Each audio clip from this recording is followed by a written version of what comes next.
My mom shared a post on Facebook saying she's praying for my son, implying that he's forgotten his roots. This happened right after I refused to co-sign her fourth car loan in 6 years. I didn't respond. I just changed my direct deposit. For 11 years, I'd been putting $1,400 per month into her account for bills. When she went to pay her mortgage that Friday, my phone buzzed while I was putting open house today. 12 to 2 signs in the snowbank on West 25th. Facebook notification from my mom. Lorraine M. do public post 8:17 a.m. praying for my son who forgot where he came from. I stared at the screen until my eyes started to sting from the cold. Behind me, a guy in a Browns beanie walked past and said, "You good?" "Yeah, I lied. Just morning stuff." My mouth was dry. My hands were already cold inside my gloves. My brain did that counting thing it does when it's trying not to panic. 8 signs, 2 balloons, 1 lockbox, 3 showings later, and 1 mother who had decided to put me on blast like I was a celebrity scandal. I clicked the post. Comments were already stacking up. Aunt Pam, some kids don't appreciate their mothers. My cousin Tessa, you're in my prayers. Aunt Lori, random church lady, he'll come around. They always do. Lorraine had tagged nobody, but she didn't need to. Everyone in Parma knew who my son was. Everyone who'd watched me drag groceries into her house at 19 knew. My phone buzzed again. Text. "Mom, call me." I didn't. Not because I was trying to be tough, because I could hear the next sentence like it was already playing in my ear. "You embarrassed me." No, she embarrassed herself, and she did it on purpose. I got in my car, turned the heat on, and drove to my office downtown.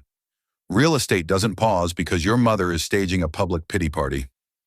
On the way, I replayed last night, the moment everything snapped. We were in her kitchen, same kitchen table I'd done homework at, same vinyl floor with a corner peeling. She slid a glossy dealership print out across to me like it was a restaurant check. "Just co-sign," she said. "It's quick." I looked down. The top said, Serpentini Chevrolet, Strongsville. The monthly payment line was circled in pink highlighter, $742.19. "Mom," I said, "this is your 4th car alone in 6 years. She made the face, the don't start face. "It's not like that," she said. "This one is reliable." I stared at the printout. "It's a 2025 Tahoe ring." "It's safe," she snapped, "and I deserve something nice." I breathed in through my nose. Calm, realtor. Calm. The calm you use when a buyer says we'll just waive inspection, right? And you have to keep them alive. "I'm not doing it," I said.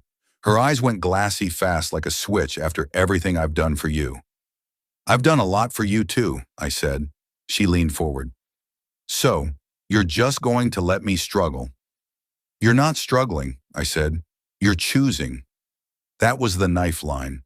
Her face changed like I'd slapped her. "Get out," she said softly. I stood up. My chair scraped. "I'm not fighting," I said. "I'm saying no." Her voice went sweeter, which is always worse. "Dean, where did you come from?" I looked at her. "Cleveland," she blinked. I grabbed my coat, my keys, and the folder I always carried, contracts, comps, my life in paper form, and I walked out. This morning, she turned my no into a prayer request. At my desk, I opened my laptop, logged into my payroll portal, and clicked direct deposit. For 11 years, I'd been sending money to her account. That's what she called it. Like it was normal, like it was communal, like I was a utility company. $1,400 every month. On the first of the month, like rent, like some kind of penance, I stared at the routing number that was practically burned into my brain from typing it so many times. Then I opened a new tab, Huntington Bank, new checking account. I didn't reply to her post. I didn't comment. I didn't explain anything to the internet. I just updated my direct deposit and set it to take effect immediately. Friday was her mortgage auto pay. I knew that because for 11 years I'd made sure that payment never bounced.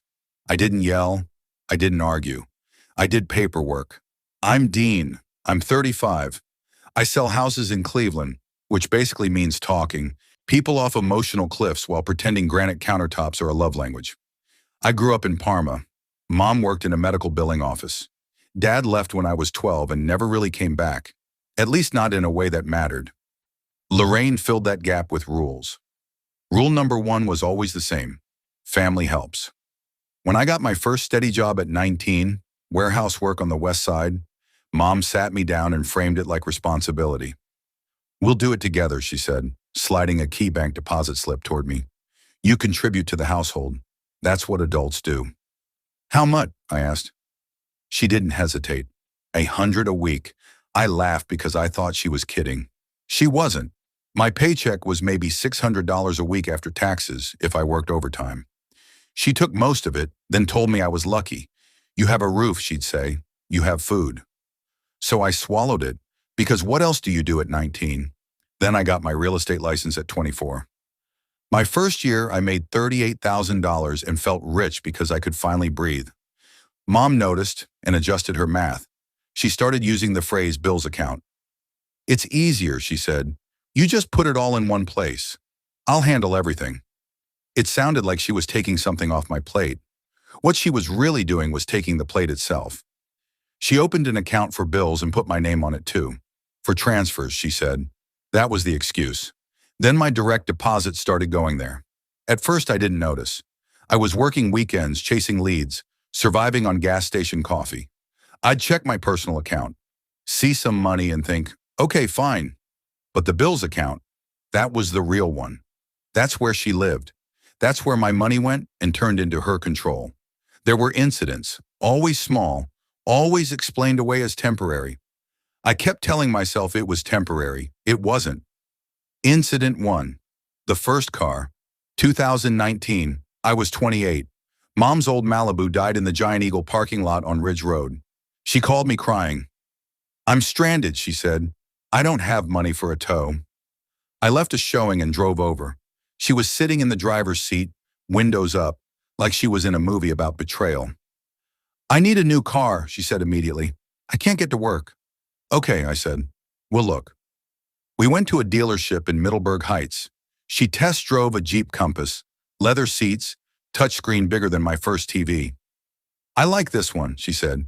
"It's $27,000, I said. She squeezed my arm. "Just co-sign, it's easier." I said no. She cried. She called Aunt Pam on speaker and said, "My own son won't help me." I co-signed. I told myself it was a one-time thing. Incident 2. The second car. 2021.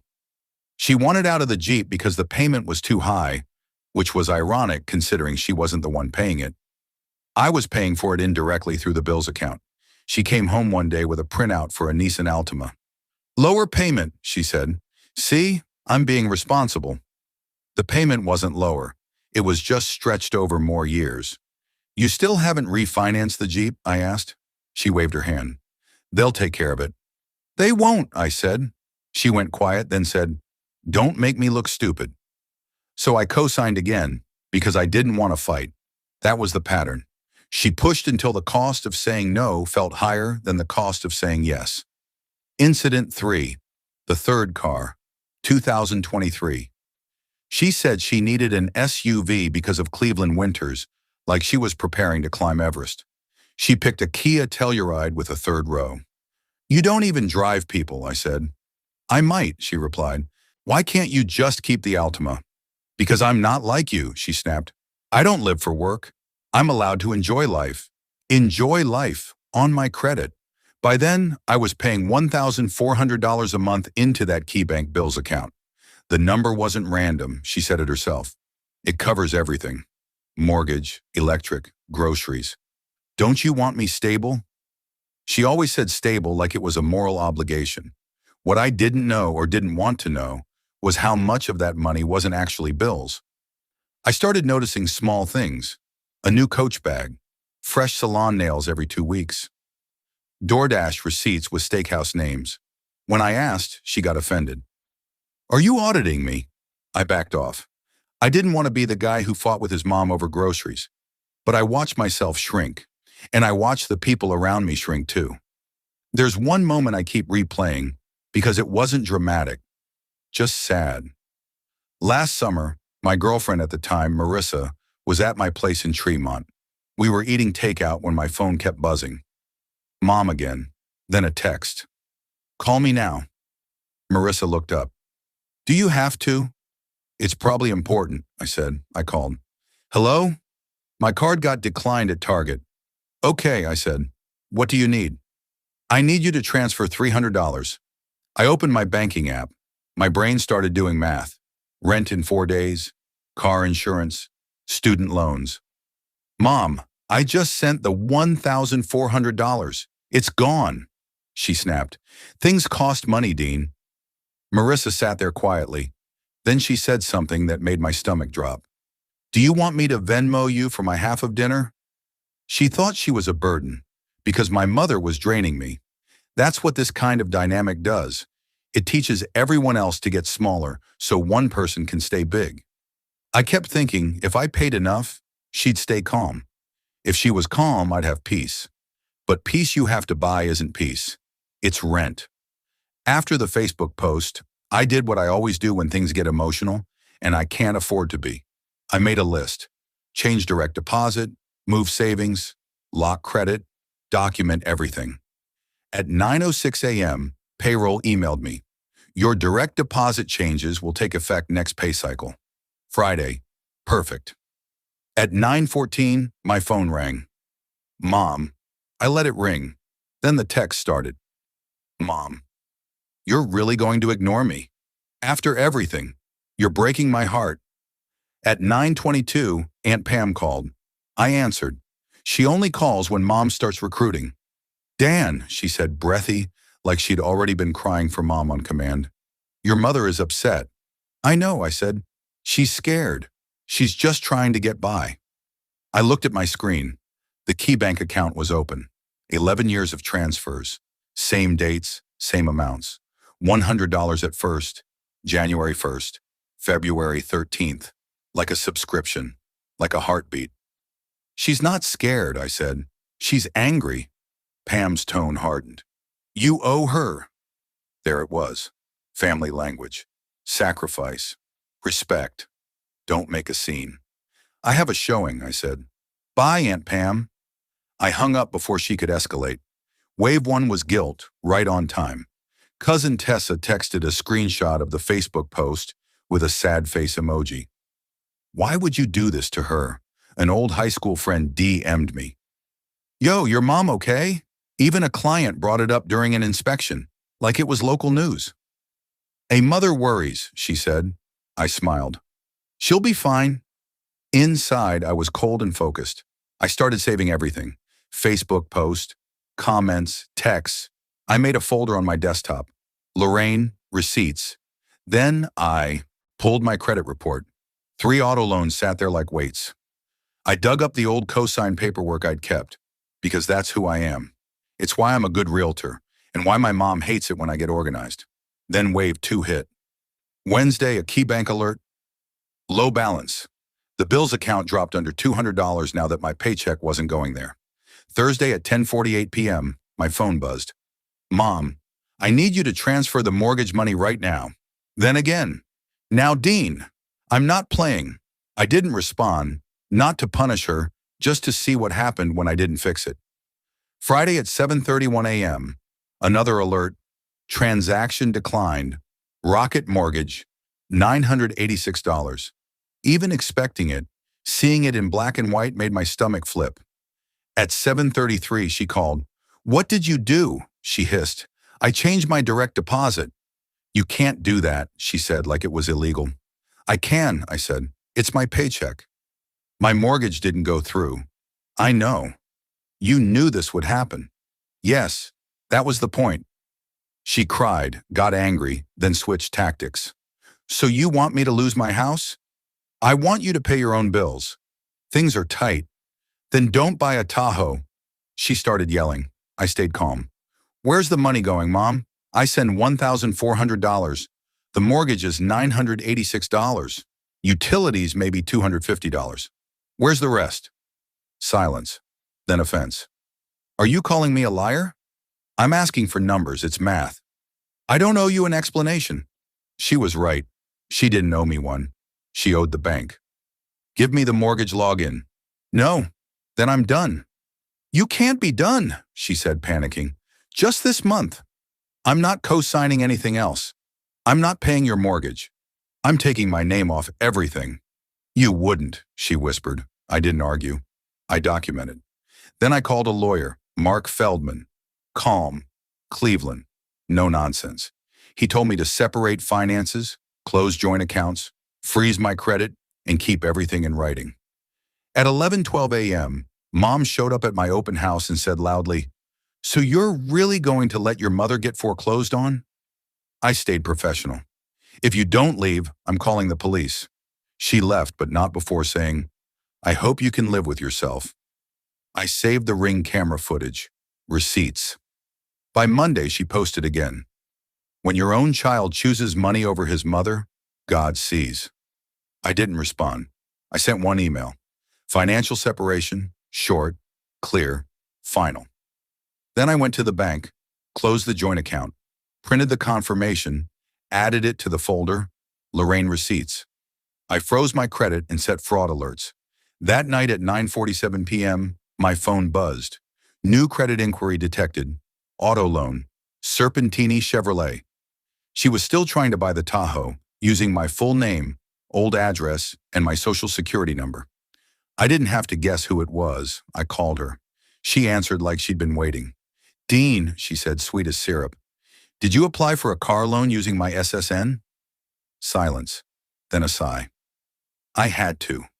"That's fraud," I said. "Don't be dramatic. They asked for the cosigner info." "No," I said calmly. "You used my identity without permission." "I'm your mother," she said, like that made it legal. "It doesn't." "So what? You're going to get me arrested?" I paused. "My credit is my livelihood." "Yes," I said. "I'm filing a report and notifying the dealership." Her voice jumped. I hung up. I went to the Cleveland police station, not to punish her, but to protect myself. Officer Hernandez took the report and gave me a case number. It felt like a door closing. The next morning, I called Serpentini Chevrolet, canceled the unauthorized application, and got written confirmation. Then I sent one message to my mom, Aunt Pam, and Cousin Tessa. "Do not contact my clients or employer. An identity theft report has been filed after an unauthorized auto loan application using my personal information." No explanations, just facts. I didn't reply to the messages that followed. My lawyer sent a cease and desist. I changed my locks. The first week felt strange, like my body was waiting for another crisis. But the quiet held. It was finally mine. One morning, I opened my bank app. My paycheck was there, untouched. I paid my bills in minutes.